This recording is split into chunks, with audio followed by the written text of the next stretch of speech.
something similar to presently explanation 1 to section 271C, which provide that if you are able to give a bona fide explanation with regard to the underreporting of the income, in that situation you will not be liable for penalty.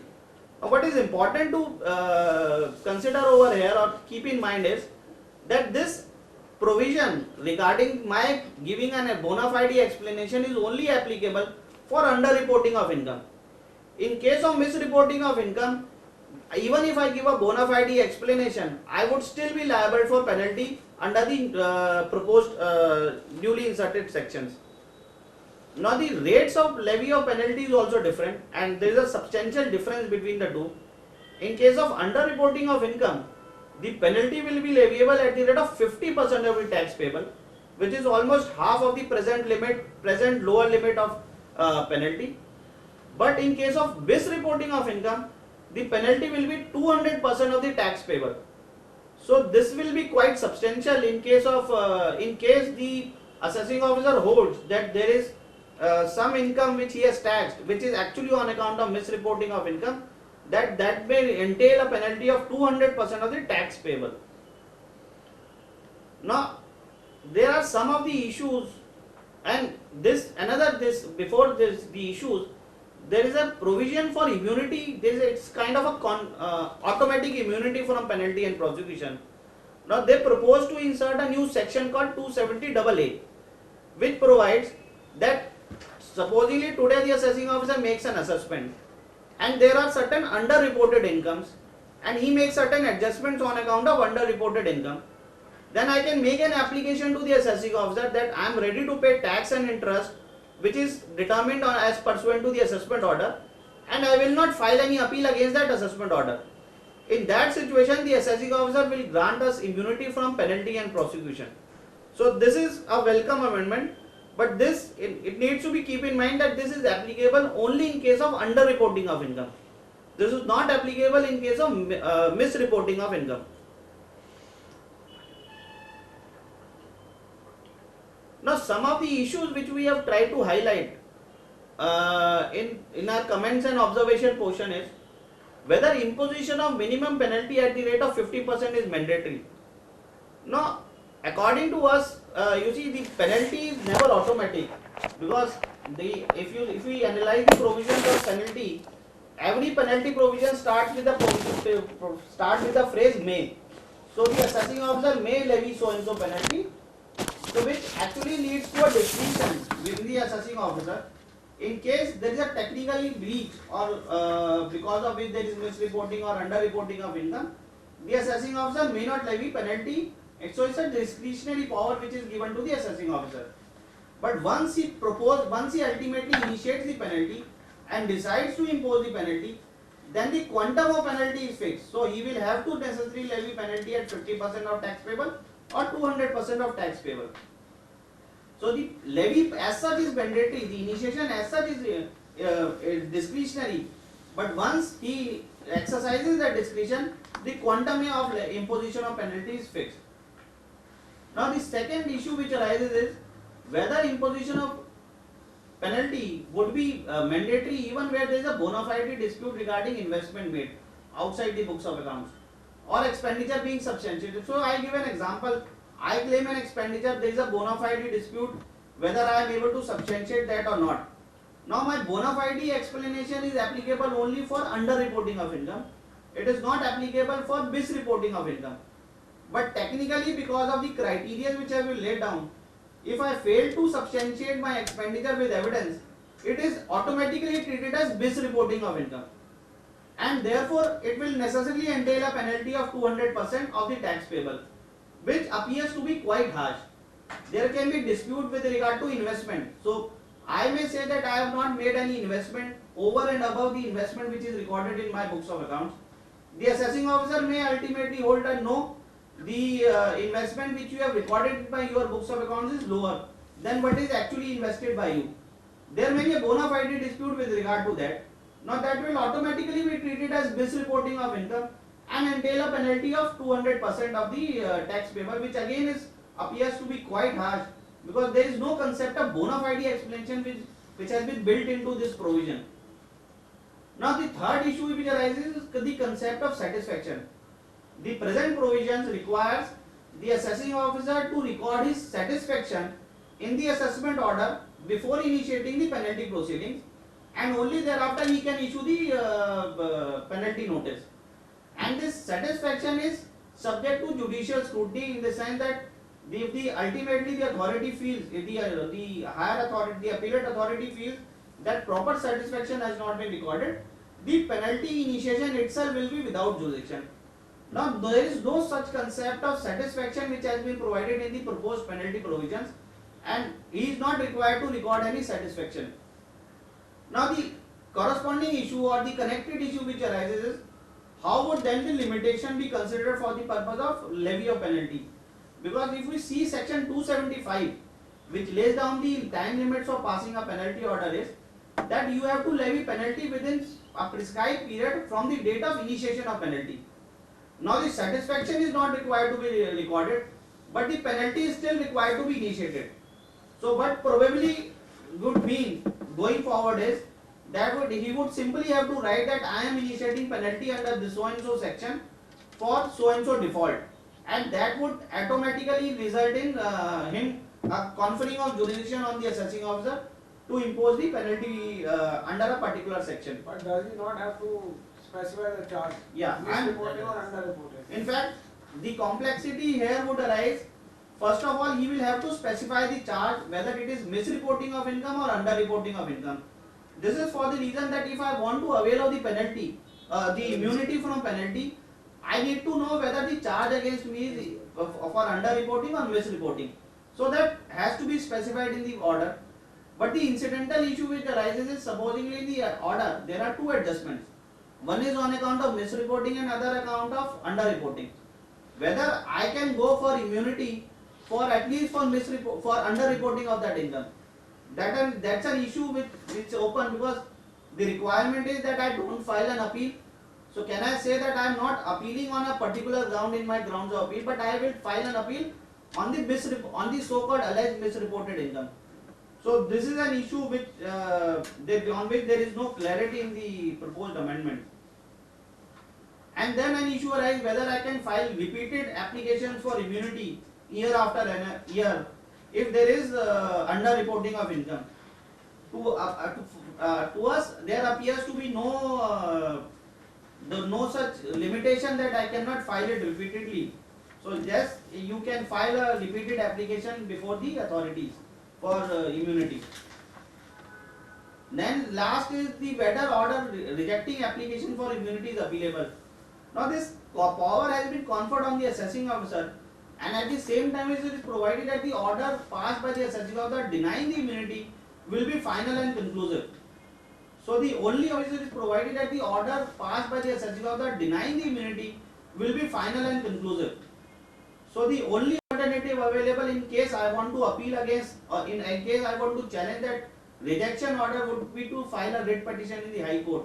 Otherwise that order would not be available, appealable under the statute. Any comments? Sir, I wanted your inputs on this. Where is the case of misreporting? Right? Can you not then, if you are able to give a bona fide explanation, so why penalty should be levied in that kind of situation? Can you read the section or the amendment in that manner? As resulting in automatic. As if it's automatic, if you are not able to like if your explanation is maybe bona fide, but for some reason assessing also the appellate authority does not accept it, then it means that it's automatic. The bona fide has to be read into it.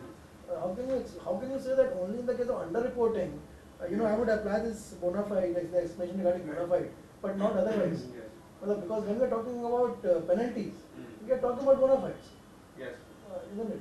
So when it says, notwithstanding anything contained in subsection 6, and subsection 6 talks about those bona fide explanation, etc., or subsection 7, where underreported income is in consequence. Underreported income is in consequence of any misreporting thereof by any person, the penalty referred to in subsection 1 shall be equal to 200. So it is talked. So misreporting is another a part of underreported income only. Right, yes, Correct. So it is not, it is another facet of unreported income. Right. It is part of unreported income only. Right. But only thing is that you debit 200% with reference to the misreported income. It's So- a more serious Ah. case of So it- underreporting. Underreporting. So it's a case of underreporting only. Yes. Except that it is subject to a different percentage of penalty. Penalty, So if for underreporting you are saying that if your explanation bona fide penalty is not leviable, it would apply for I would misreporting think so, also. yes. It can't be automatic. It cannot be It automatic. cannot be automatic. And it is only part of underreporting only. So it would apply, I think a few can be In fact, actually, if you see the criteria also, the two criteria one can justify that misrepresentation or suppression of facts, which would actually fall in this category, and the recording of false entry. But other than those criteria, actually there may be dispute with regard to other criteria. Yes, absolutely. Investment, substantiation of expenditure. So these can be reasons because of bona fide dispute. Right. And these criteria actually should not be falling in this misreporting. They should have been under either underreporting or maybe provision would have been brought in to provide that for these also if you give a bona fide explanation, that penalty cannot be levied in that situation. I think, does it mean that you go back to the pre 75 era? That you go, this explanation one which came in, or this which is presently there, that the claim in bona fide material facts have been fully reported. Yes. For case of misreporting, the initial burden is on the department. This explanation shifts the burden to the assessee today. Correct. So whether can we say that the initial onus is on the department to show that this represents not a case of misreporting of income? Sir, yeah, because they would have to allege Ah. that it is misrepresentation. Correct. So the onus would be on them Yeah. to be treated in that manner. Because I would never say that it is misrepresentation or something is not recorded. They would have to, and if you are alleging that, then you have to I demonstrate. think one will have to see really how this pans out. You'll have to really invent. So it goes to the old concept of quasi-criminal I don't think provision, so, yeah. and in the absence of something provision similar to explanation, Hmm. even for levying penalty in case of misreporting of income, the Onus- charge will have to be proved, and therefore the onus actually shifts on the Yes. assessing officer. Yes, that's an argument which can be built upon. And in any case, it can certainly be argued that if you are able to give a bona fide explanation Right. and all the materials are disclosed, then there should not be legal. Right. So this was in so far as the penalty provisions is concerned. Now moving on to the new scheme which has been brought in as part of the finance bill is the income declaration scheme. So this, if you see, there is a new chapter altogether which has been introduced, is chapter 9, which is called as income declaration scheme 2000 scheme. The theme underlying, if you see, and if one were to analyze this theme underlying this scheme, is something similar to one-time compliance window, which was given under the recently brought in new statute called Black Money Act. There also a 6 months window was given for coming forward and disclosing any undisclosed foreign assets and undisclosed foreign income. Now what they have brought in now is an income declaration scheme for making a declaration of Indian income and Indian assets. And broadly the scheme is the same. So this scheme provides that I can make an application to the prescribed authority for any undisclosed income which is chargeable to tax, which may be either of the three, which is if I do not file my return of income, thereby not disclosing my income. If I file my return of income but I have not disclosed any income in the return of income, or any income which escapes assessments on account of my failure, or to disclose full and true material facts.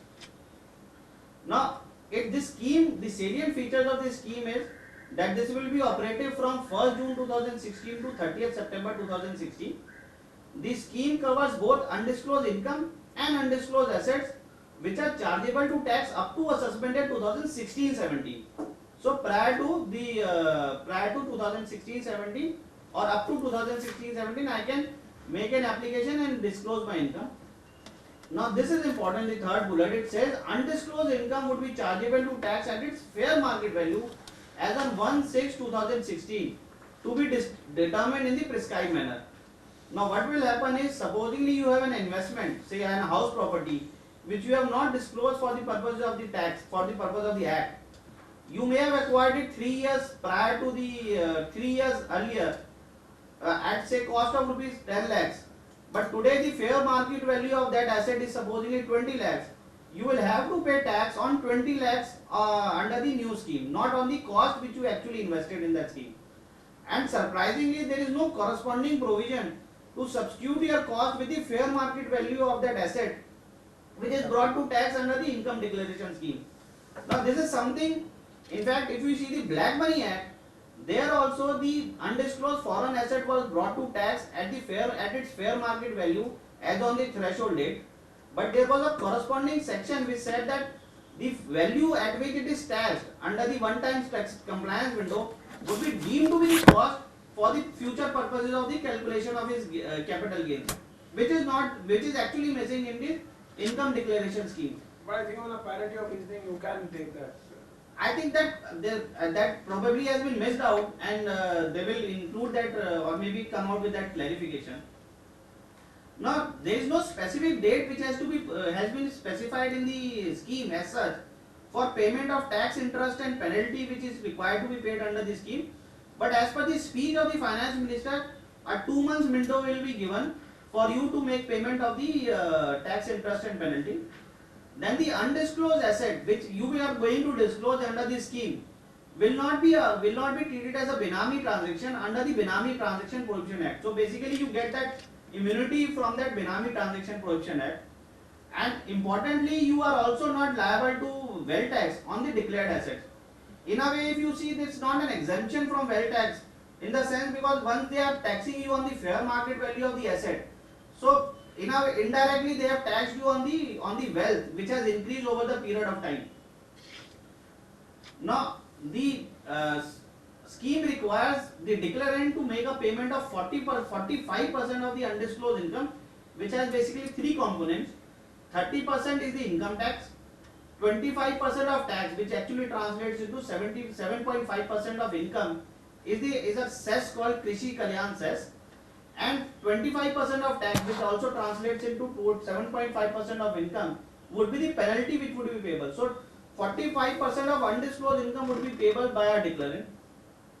Now, if the window which will be provided to you will be 2 months to make the payment, and if you don't make the payment within the prescribed time, it will be treated as if the declaration itself will be treated as void, as if it was never filed. So, and all those consequences which will follow. And if no declaration is filed, now this is the second bullet, last bullet is important on this sheet. It says if no declaration is filed, then undisclosed income to be taxed the year in which notice is issued by the assessing officer under section 142(1). Now this leads to lot of questions. Now under the present scheme, in case of an Indian assets and an Indian income, tax officer cannot go beyond 6 years from the end of relevant assessment year. So if today we are sitting, so he cannot issue me notice for 2009-10 also. 9-10 also will also get time barred on 31st March 2016. Now, am I required to make a declaration of income or an asset which was acquired prior to that date, which is now outside the the limitation for reopening of my assessments? Because what is important is it says if no declaration is filed, then undisclosed income will be treated taxed in the year in which notice is issued. So tomorrow, supposedly, if the declaration scheme closes and the assessing officer issues you notice in say 2017, can they tax you on an asset which was acquired say way back in 2005? Are they not indirectly overriding or overruling all the limitation provisions which are contained in the Income Tax Act?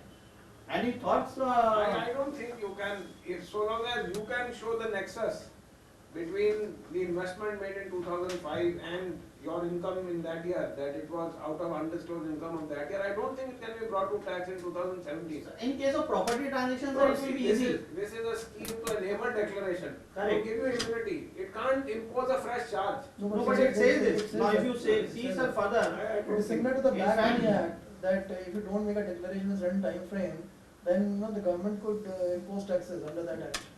No, similarly here also. in that sense, then it does away with all Yes, limitations. that's Yeah, what under I'm saying. statute. Yes, Actually, it absolutely. is indirectly seeking to do that. So not only that, supposing let's say I have not even converted that into an asset, in one property, etc. There is some income, let's say, which I had earned in 10 years back, but now it comes to the notice of the assessing officer. There is some document which comes to his notice. He can bring it to tax under this provision. It says this. It says that it will be treated as income of the year in which he issues the notice. That's 6 years. So supposingly I purchased the property in 2005. Today assessing officer cannot tax me under the normal provisions if I have not disclosed that asset for income tax act purposes. But it says the assessing officer can issue notice and it will be deemed to be income of the year in which he issues notice. And it is undisclosed income, so it is So- both incomes in converted into an asset and even otherwise also. No, then this means that both with respect to domestic income or Yes. domestic asset Correct. and foreign income, foreign asset, Yes. there is no time limit There is for no taking time action. Yes, there is no time. So this is in that sense a very draconian provision. It actually takes away all the limitations, and probably this will be subject matter of challenge in appropriate I don't court. think so, yes. I don't Ki think. whether it is ultra vires the No, this provision is of like the a act. Damocles sword hanging on Yes, your head all the time. all the time. Yes.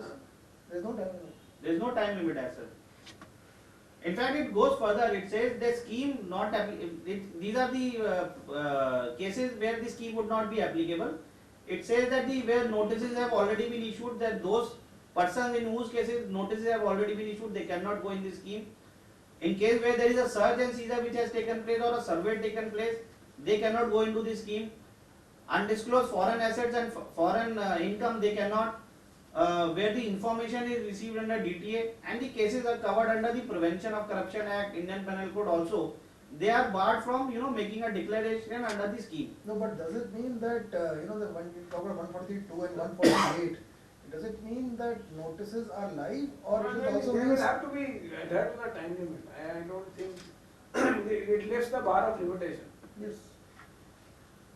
This is almost like making an amnesty available to certain category of taxpayers to make a clean breast of the past misdoing.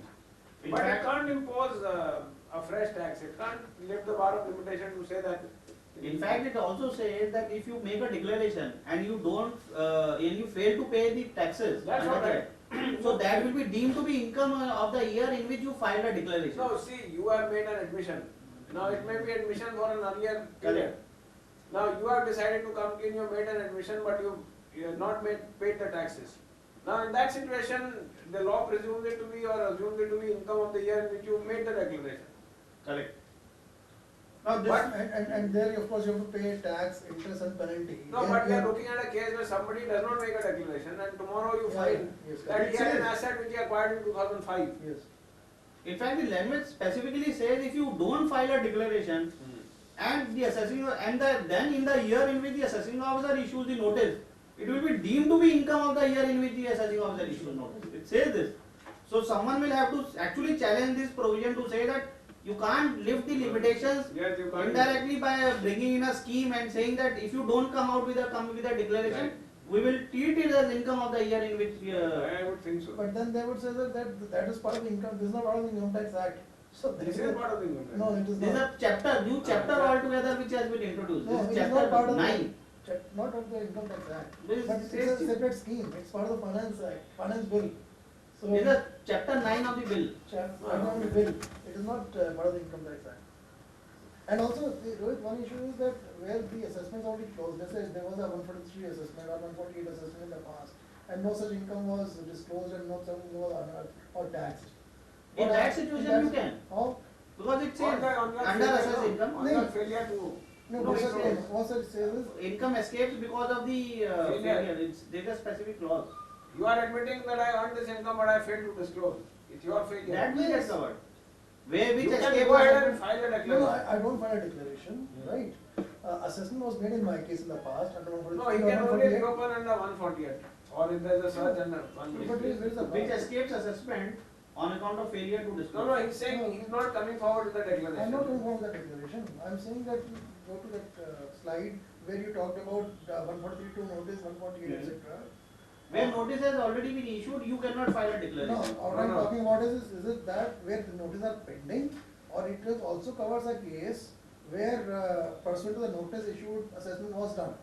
No, where your notice are issued and the assessment is still pending. Okay. Because once the assessment is So, complete, you will fall in that third category where income escapes assessment because of the non-disclosure Yeah, of no, it. so what I'm saying is assessment was completed and I don't come forward, there was some income which I had not disclosed, it was not also tribal, income is also, income department also not aware of it, but now they come to know of it.